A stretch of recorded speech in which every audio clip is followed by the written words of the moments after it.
Yeah, it's ugly, alright. It was ugly when it was new, and actually I think it's a bit prettier now. It's got all the scars on it.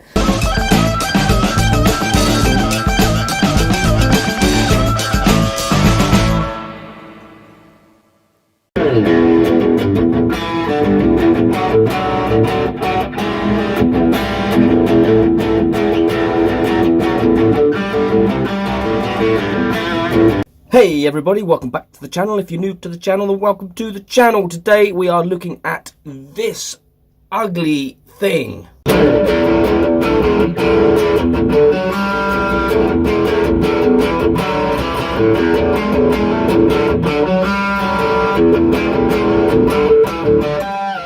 Yeah, it's ugly, alright. It was ugly when it was new, and actually I think it's a bit prettier now. It's got all the scars on it. But this is my Ashton Viper 30 all-valve guitar combo.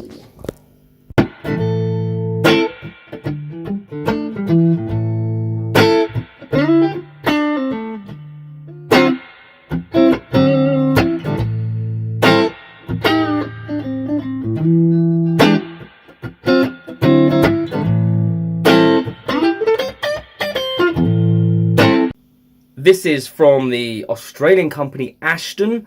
If you don't know who they are, I'll leave a link in the description. This is a range of amps they brought out about 10 years ago or so. This is the 30 watt combo. They did a 50 watt combo. They did a 50 watt head, 100 watt head, I think, as well.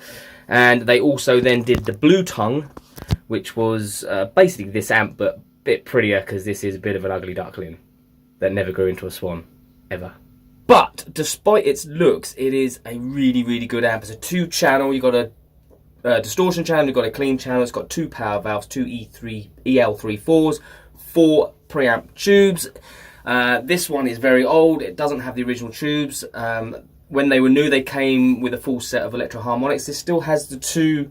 I don't know if they're the original ones or not. They might be original power valves, the electro harmonics, but recently the preamp tubes have all been changed for groove tubes. It comes with a Celestion 7080 speaker. This one doesn't have that in it. I'll explain that in a minute.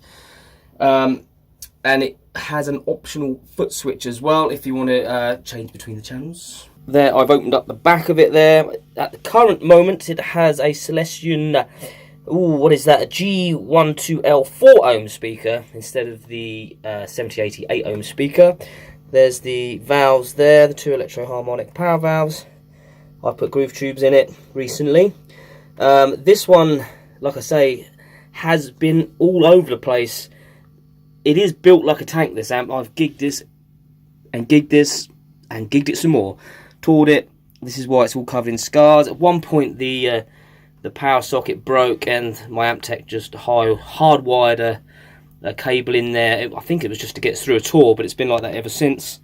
I've disconnected the speaker cable from the actual main board so that I could plug this 4-ohm straight into the speaker out. There's 2 speaker outs, one 4-ohm, one 8-ohm, so then I can use that a lot easier. Has an effects loop as well and an effects loop level. Like I said before, it's a 2-channel amp. You've got a channel switch there, and you've got the clean channel, and then you've got a main channel. Clean and main. I suppose that's a little bit of Australian humour, but it means clean and distortion or gain or whatever. The original amp also came with chrome knobs. Now what I found with this was on a dark stage with poor lighting you could not see what the settings were because they were just standard chrome knobs with a little tiny black line on, like a Mesa Boogie sort of thing. It was a nightmare. So I changed them for the cooker knob type. I think they're called cooker knob types, are they? Yeah, whatever. We'll call them those. Chicken knobs, no. Chicken beaks. I don't know. Whatever. It has a spring reverb tank down there. It's quite a tight reverb. I quite like it.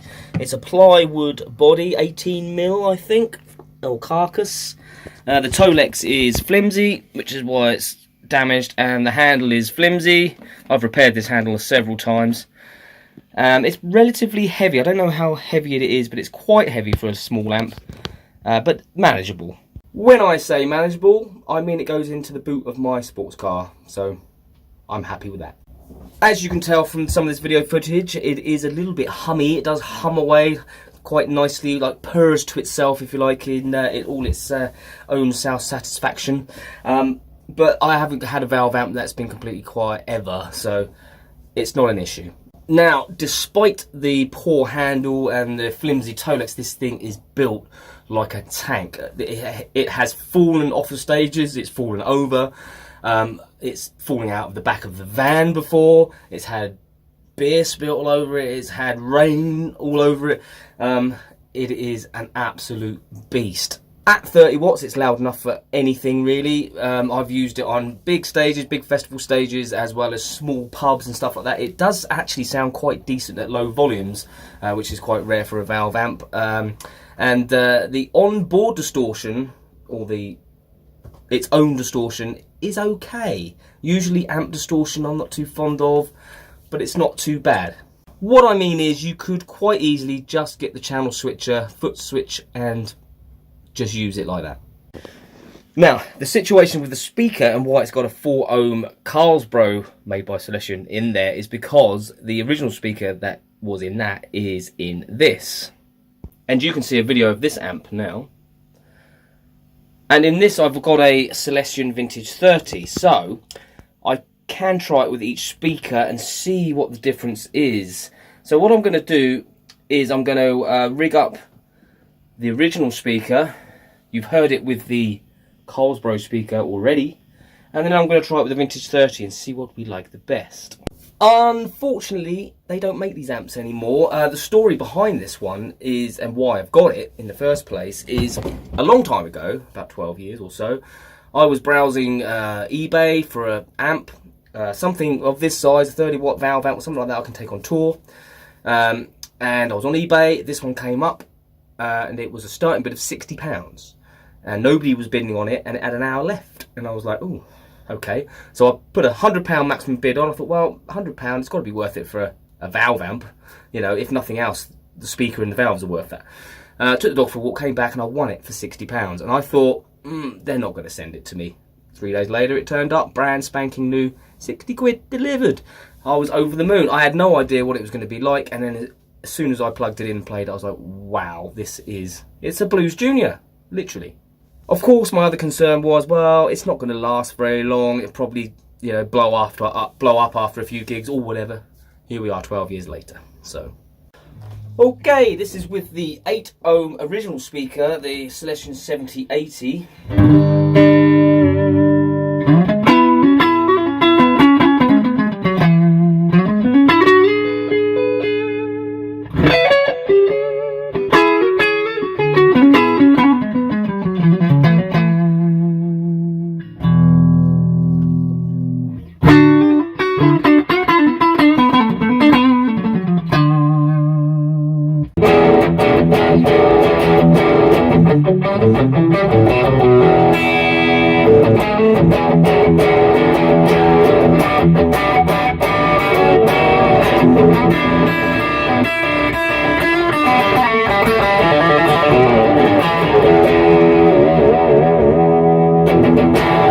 Yeah, I think they did a good job pairing that amp with that speaker. The clean is really nice, full bottom end, crystal on the top end, and the gain is it's just got more gain, more body. It's really, really nice with that speaker. So if I'm going to carry on using this amp, I'm going to probably put that speaker back in it. But let's try the Vintage 30.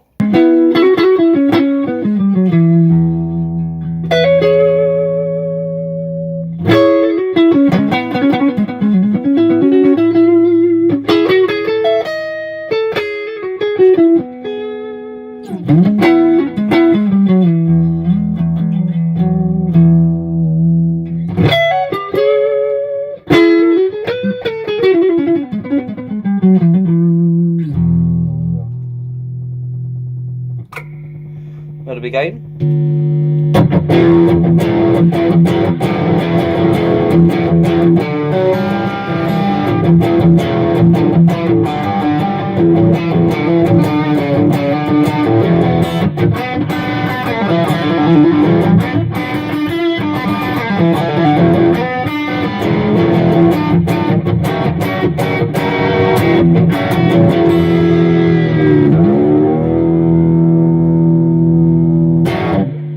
The Vintage 30 gives it a warmer tone. It seems to have more gain again. Maybe the speaker's more efficient. Don't know. The cleans were kind of a little bit muddier than the 7080. I preferred the distortion sound on the Vintage 30, but the clean sound on the 7080. And as I'm using pedals in front of it anyway, I think the 7080 matches this guitar amp the best. I've got the cab anyway, so if I ever want to take the cab and use that instead, I can. One thing they did add to this as a feature is this middle is pullable. It's a mid boost. I think they called it a pull tone shift. There it is, pull tone shift. Let's check that out. So this is still with the Vintage 30.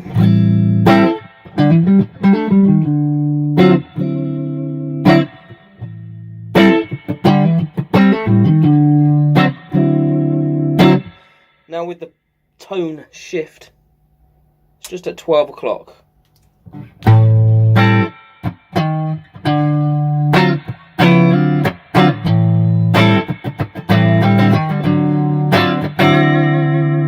Pushed in.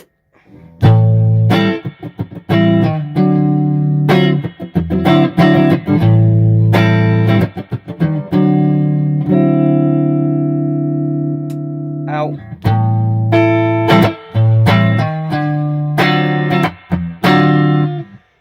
Now let's see what that does to the the main channel.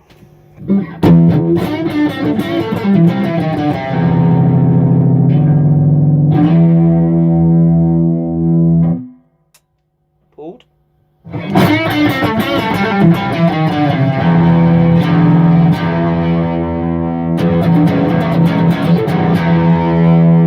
Pushed in.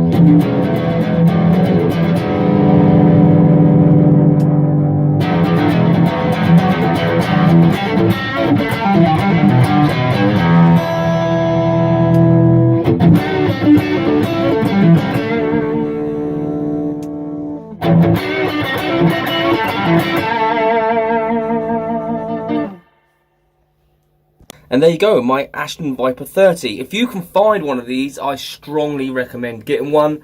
You can pick them up really cheap if you can find them. A friend of mine bought one recently, well not that recently, but a little while ago for, I think it was about £100. It's a great workhorse, it's a great sounding amp. It takes the pedals really well as well. It's small, compact, it's ugly. If you can handle that. But that's fine with me. So that concludes this little demonstration. If you like this kind of video, then please do like, comment and subscribe. It helps me out in a big way.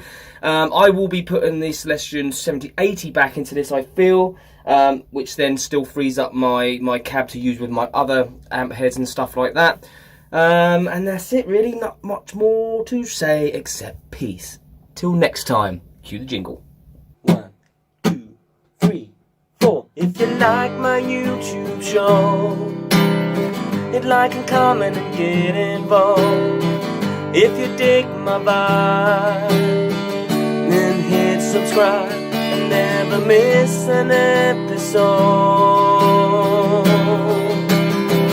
of my YouTube show.